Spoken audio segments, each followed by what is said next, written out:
I'm here to tell you about all the books I read in the month of August.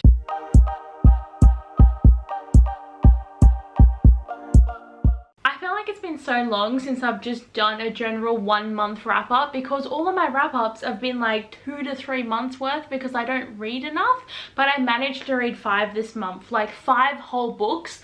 I'm shocked at myself, but I'm also sad about it because 5 used to be like a bad month for me and now it's a good month, which is ironic. But for the fact that I actually didn't work in the month of August because I had time off and then I moved house, even though I'm still in that transitional phase of being at my grandma's, we have found a house, so that is good news. So hopefully by the end of September we should be able to move into our new house. And the only problem is with lockdown, I haven't been able to buy any furniture and I don't have a bed. So if we don't get out of lockdown, I'm probably going to have to keep sleeping here or figure something else out. But I've got another month to be at my grandma's and hopefully I will get some more reading done. But I do start working in like the 2nd week of September, so I'm going to have to be navigating, having to drive all the way up there and dealing with all this other stuff. But because I didn't have to work, I definitely felt like I got a lot of reading done and I'm excited to do this wrap up. Now the first book I finished was Law by Alexandra Bracken, and for some reason it feels like I read this book months and months ago, but that is totally not true. But I definitely read a lot more of it in July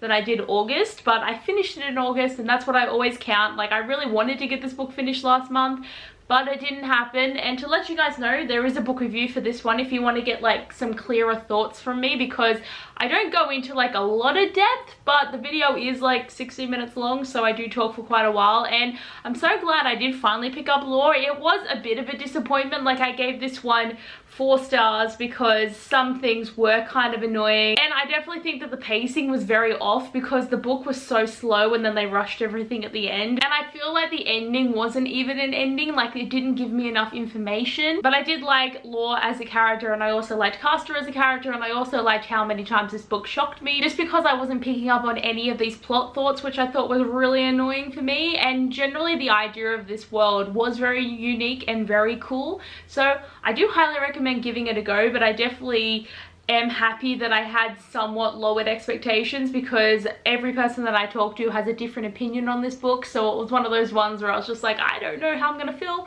but I'm gonna go with it and hope for the best. Then I listened to the audiobook for Meet Cute Diary by Emery Lee. So just to say, Law and Meet Cute Diary were also books that I read for Book Buddy-a-thon, but I didn't finish them within the month, but I finished them in the first week of August. So me and Miranda both buddy read these books, which was very exciting, and I enjoyed having that experience and her to like push me to keep reading and I was trying to push her to keep reading. And even though we didn't read like great amounts, I still think we did like a really good job.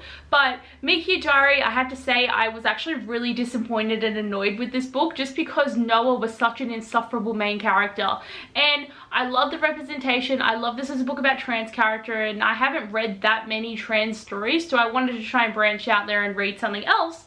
But Noah is so entitled and rude and just cares about finding these meet cutes and finding these relationships all the time. And he also takes everyone for granted and doesn't want to work for anything. And as I said, he's entitled and stuck up and just not a fun character to be around. And Drew, who is the love interest, was also insufferable. I didn't like him because he was low-key toxic, and I just was not a fan of having to read characters like that. But for sure my favorite character was Devon, because they were just such a little sweetie. Oh. Hello, honey. Here we go. I've got Mr. locked in the room with me because if he goes outside then I have to leave the door open, and I don't want to film where people can see me. I'm happy for people to walk in, but just don't look at me. Oh, hello, darling. But as I said, Devon, he was the MVP of the whole entire book, but I just couldn't stand the main character. And the idea of the Meet Cute Diary was very cute, but also the lives revolving around it was very annoying. Like, I felt that people would have sent him stories about meet cutes being transgender so we didn't have to fake everything, which was really annoying. And I just couldn't do it. Like, I gave it 3 stars because, again, the representation was good. Most of the story was okay, but like, I just couldn't stand the characters except for Devon.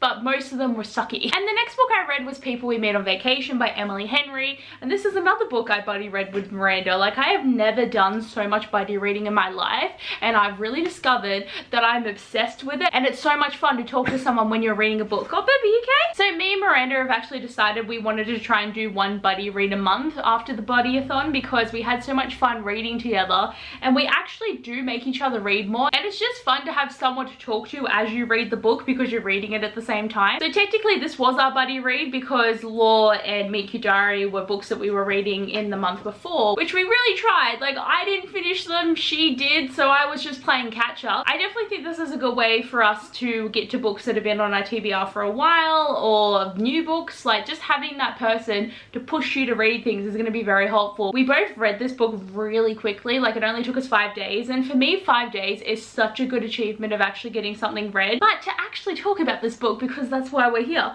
People We Met on Vacation is honestly one of my favorite books I've read this year. I had so much fun with this. I enjoyed the story profusely, and now I really have a need to have Beach read in my hands, because we are also going to buddy read that one when we both get a copy of it. But I've been waiting, and it's too expensive to read online. It makes me really sad. I loved Poppy and Alex, and I loved their friendship, and they just felt so real to me. Like, they had such a strong sense of friendship, and it was so fun trying to figure out the mystery of why they fell out of their friendship, and then when they tried to rekindle their friendship, and then it turned into something more. Like, I loved it so much, and I miss traveling so much. Like, I'm reading these books about cruises and road trips and traveling, and I want to go, and I can't go anywhere. Like, it's probably more depressing because the furthest I can go is a walk around the park every day if I want to right now. But like, I really want to travel, but I also don't have that many people to travel with. Like, if anyone wants to go on a holiday with me, I am up for it once COVID hopefully settles down. But who knows when that's gonna happen. Like, hopefully within the next year, but like, it's just, you never know. People keep saying different things, and being in lockdown doesn't really help you thinking about it either. But I loved this, and I highly recommend it if anyone wants to pick it up. Okay, the next book I read was Queen of Air and Darkness by Cassandra Clare. I'm sure you guys would have noticed that I uploaded 2 massive book reviews in the last 2 weeks, one for Ghost of the Shadow Market and one for Queen of Air and Darkness, because I had to talk about it. I haven't been able to do a video for Cassandra Clare for quite a while, but I actually did finish Queen of Air and Darkness first, even though I uploaded it second. But with Ghost of the Shadow Market, I read the first 8 stories first, and then I picked up this one, and then I finished Ghost of the Shadow Market, but then I also had thoughts from Ghost of the Shadow Market before Queen of Air and Darkness thoughts, and I was just stressed to know what to do first. But I basically went with what I filmed first, so that was the outcome of that. But I don't think I'm going to talk too much about it, because as I said, there's a 38-minute video if you want to see a full collection of my thoughts for this book. I probably missed the prime time for that, but I still wanted to film the video, and I just had a lot to say. But this was a beast of a book. I can't believe I've read it. It's actually still so shocking to me that I finally finished Queen of Air and Darkness. Like, you guys know how many years I've been saying I was going to read this book, and I finally did it. Like, I'm so proud of myself. But I loved this conclusion. I loved where the story went, and it definitely set up Wicked Powers so well. And I'm actually so excited for Wicked Powers. And like, yes, I'm still excited to read Chain of Gold and Chain of Iron, and I do want to read them soon. Like, I'm hoping that they're books that I get read before the end of the year, and if not both of them, then just Chain of Gold. But I think I'm going to take a break though, because I've got my Magical Readathon TBR and my Because We Can TBR, and I'm going to focus on other books for the next month. But maybe come October I'll give Chain of Gold a read. Like, I'll see how it goes. But as I said, I really enjoyed this book, and it was a fun time, and seriously, if anyone's waiting to read it, you should do it, because it is worth it. And of course, the last book I read was Ghost of the Shadow Market by Cassandra Clare and Sarah Reese Brennan, Maureen Johnson, Kelly Link, and Robin Wasserman. This was so much fun, and I know so many people have been hyping Ghost of the Shadow Market, but I wasn't sure really how I felt about it. I do like having the short story collections, but I just never realized how important they were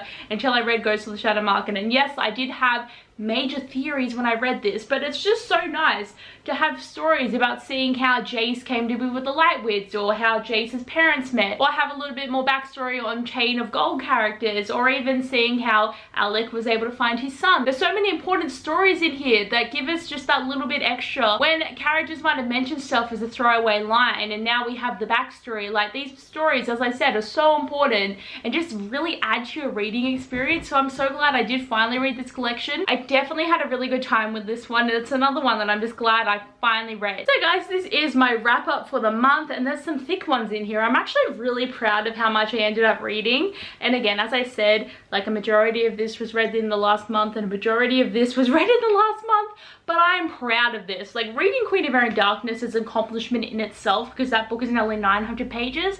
But I'm so proud of this, and I'm so glad with how I did, and I just hope that I keep reading at this like same trajectory, because I don't want to go back to the slump territory because it's just so sad being there. But guys, that is all for my wrap up today. I hope you enjoyed. It's so nice to feel like I'm kind of getting like back on schedule, like back on like the normal program here. I just hope that I keep reading because I like it when I read. I don't like it when I don't read. It's very depressing. But anyway guys, hope you enjoyed. Thanks for watching, and I'll see you guys next time. Bye.